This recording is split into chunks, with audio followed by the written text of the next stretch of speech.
Hi everyone, I'm Leanne Jung, co-founder of ASCD's Student Growth Center and co-developer of GoalWorks. In this video, I'll be giving you an overview of the GoalWorks platform. Before I do that, here's my contact information. Our website is at studentgrowth.org. My email address is young@studentgrowth.org, and I'm on Twitter at Leanne Jung. When you browse to our site, studentgrowth.org, you see the home page, and to log into GoalWorks, you click on GoalWorks and go all the way to the bottom to GoalWorks Login. You'll have credentials to log in to see a group of sample students.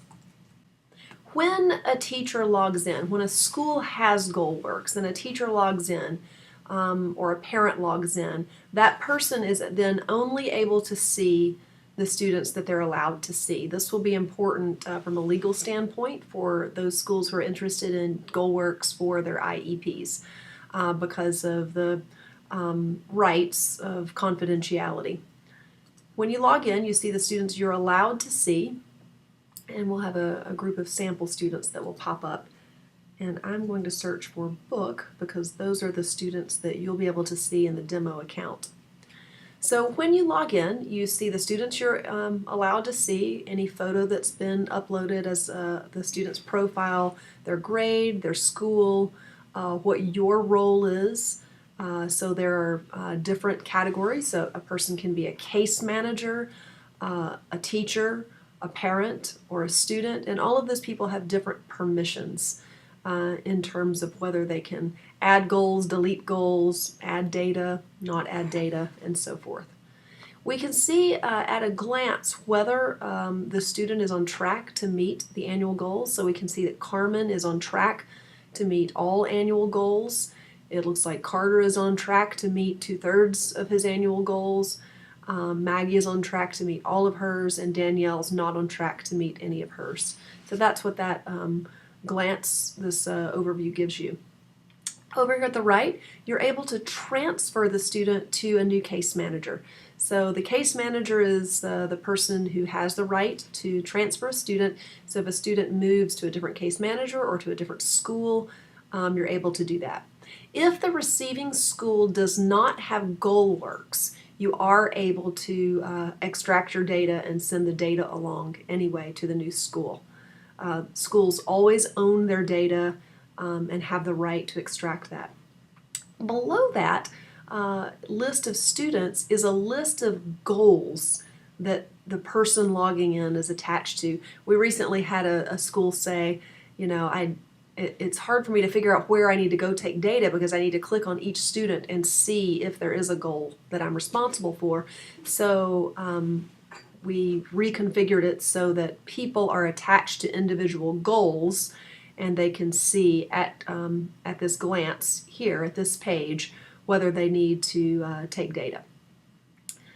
All right, so let's take a look at an individual student so you can get a better idea of how this works. So if I click on Carmen, what I see first is Carmen's profile. I can add a picture for Carmen. I see what grade she's in, identifying information. If there is other, if a district wants to purchase this, or even if a school wants to purchase GoalWorks, we can add other fields if there are other fields that are important to them.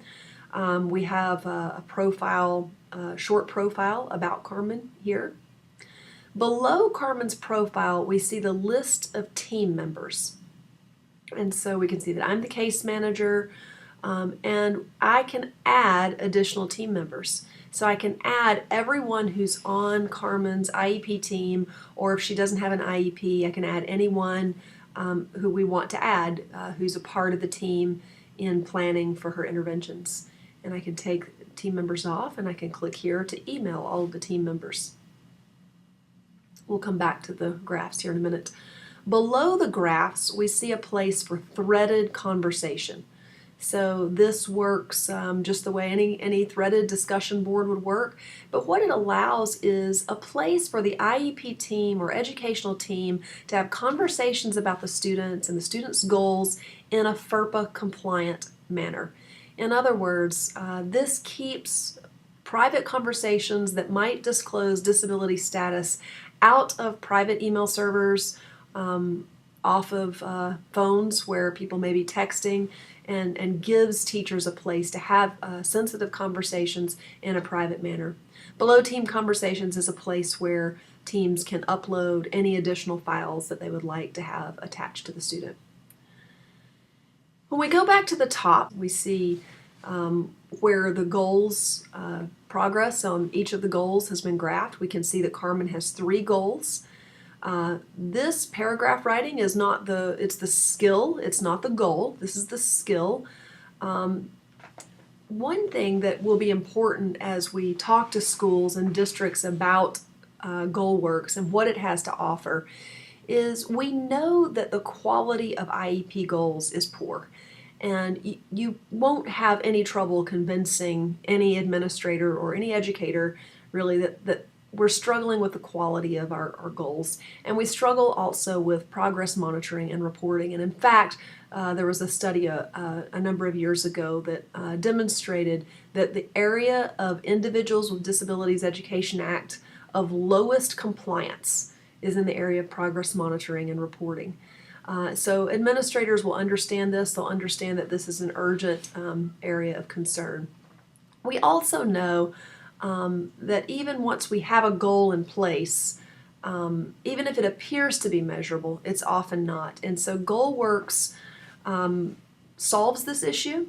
A lot of other programs out there that are geared to helping people write IEPs, they have a drop-down menu of goals.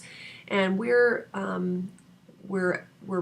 adamant that we're never going to have a goal bank because this takes away our ability to individualize a goal. You just select a goal. It's not the same as writing a goal that was made custom for that student and that student's needs. So the problem is with goal banks, you end up with a solid measurable goal, but it's not individualized. But if you leave it completely open, we end up with goals that aren't measurable. They're individualized, but they aren't measurable. And so by using what the literature calls goal attainment scaling, we've solved this issue with GoalWorks. If we click on any of the icons next to the skill area, we see the growth plan that is behind that goal. A growth plan is a supporting document that allows us to outline the specific strategies that we'll use and gives us a way to measure progress on IEP or other educational goals. This is not normally found within an IEP. There's a different way that I teach people to write goals. Rather than starting with writing the goal, we first start with the skill area, which is paragraph writing. Then we say in which settings do we want to see paragraph writing occur, because we don't only want to see the skill happen in or with a special education teacher, and we don't necessarily only want to see it within the obvious subject area. When we're picking critical skills like writing, like problem solving, like certain behaviors, like math skills, we want to see those skills, reading, we want to see them across the curriculum. And so we have a place over here to select up to 4 settings where we want to see the skill occur. And below that, we can add team members to those settings. So if I'm the language arts teacher, I would get added to the language arts setting, which is A. On our data map, everything that happened in language arts is in this A column. Everything that happened in social studies is in this B column. And I'll explain how we got those scores in just a bit. Once we determine the skill that we want to work on and the settings in which we want to see it, we write the scale. This scale is truly an innovative part of GoalWorks that we've not seen used by any other program. In fact, teachers who are taking data, they're most of the time taking data on sheets of paper, on teacher-made data sheets. And everyone would be able to tell you that most of these are of very poor quality. And even if they make perfect sense to the person who designed the data sheet, it's often not able to be interpreted by families or other people on the team. And so the goal attainment scale that's a part of GoalWorks It took so many iterations of this over several years to arrive at something that looks incredibly simple, but we went through a number of iterations of having a scale for each benchmark and so forth. And now what we have is a 9-point scale. There are 9 points on the scale because there are 9 months in the academic year. And so this scale, inherent within this scale, is an expectation of rate of progress. So we expect a student to move 1 block per month. The 0, the gray block, is baseline. That's where the student started. And so we ask teams to describe exactly how does it look now? How does the student's performance on this skill look now? And they write a description. We then ask them to describe how would it look at the end of a year if we were successful with our interventions. And they describe this. And then they pick 3 points in between. You'll notice that we don't define all 9 points on the scale. This is for efficiency and is also consistent with survey research in which you've certainly completed Likert scale type surveys, and there are words for every other number. This is called anchoring in survey research. So we use goal attainment scaling and anchoring to provide a scaffold for educators and teams to develop their measure.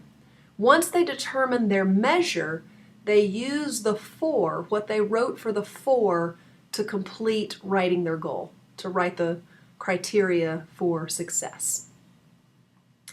Below the goal attainment scale are the strategies. So this is where all of the great ideas that come up at an IEP meeting go, or if a student doesn't have an IEP, at another educational team meeting. So often fantastic ideas come up, but they don't make it onto the IEP because it's too much detail.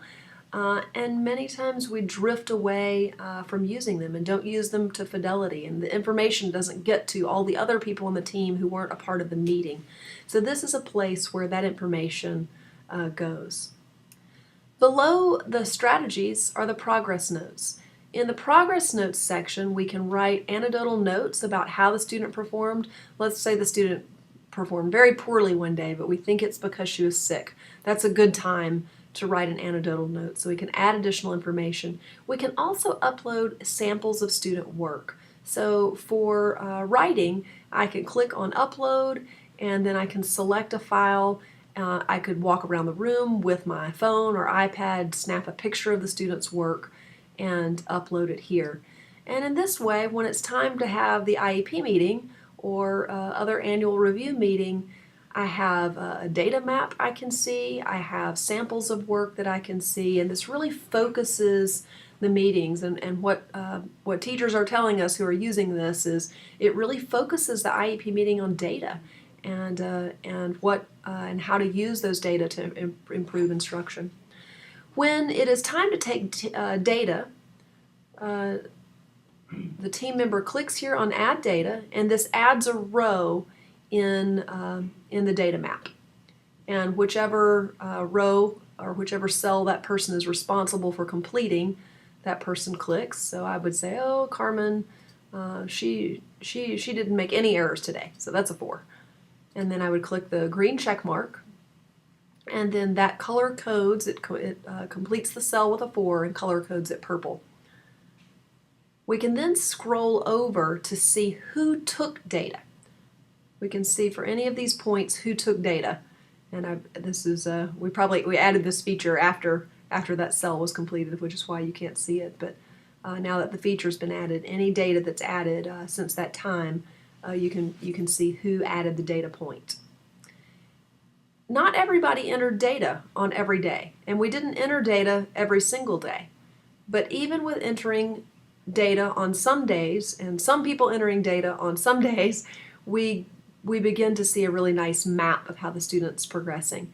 Not only do we see how the student's progressing overall, but we're also able to see disaggregated by setting. So it may be that Carmen progressed really quickly. She did progress more quickly in social studies than the other areas, and slightly more. But if that had been the case, we might want to ask why. Why is she not performing well in whatever setting? Maybe it's that she doesn't like it. Maybe it's too challenging. Maybe the intervention isn't being implemented to fidelity in that setting. So it doesn't necessarily answer the questions for us, but it provides us with information to make good decisions. If we go back to Carmen's goal page, we also see the option to create a report. And if I click on report, when it's time for report cards and progress notes to go home, I click on report, and this generates a PDF. And that PDF includes the goals, the strategies, the graphs of progress, and so forth. If we look below each goal, we see the goal attainment scale numbers and colors. The one that is larger represents where she should be right now. If she's on track, it will say on track. If it's been met, it will say it's completed. If it were not on track, if Carmen were not on track, this would be red. This bar would be red to alert us that she was not on track to meet her goals. The points on the graph represent an average across settings for any given day. We never average across time. We only average on a single day across settings so we can see how she's progressing overall. So we have individual lines for individual settings, and then we have a thicker line to represent the average for each day. For each section, there's an icon that is a help text. So there's additional text that pops up when you click on that icon that gives a lot of the information that I've given you just now. To add a goal, we click here, and this allows teachers to add a new goal. They choose a category for the goal, and they choose the skill that they're working on. This is not where the actual goal goes. Once they move to the next screen is where they enter the actual goal. I look forward to giving you additional information on GoalWorks and answering your questions in an upcoming session soon.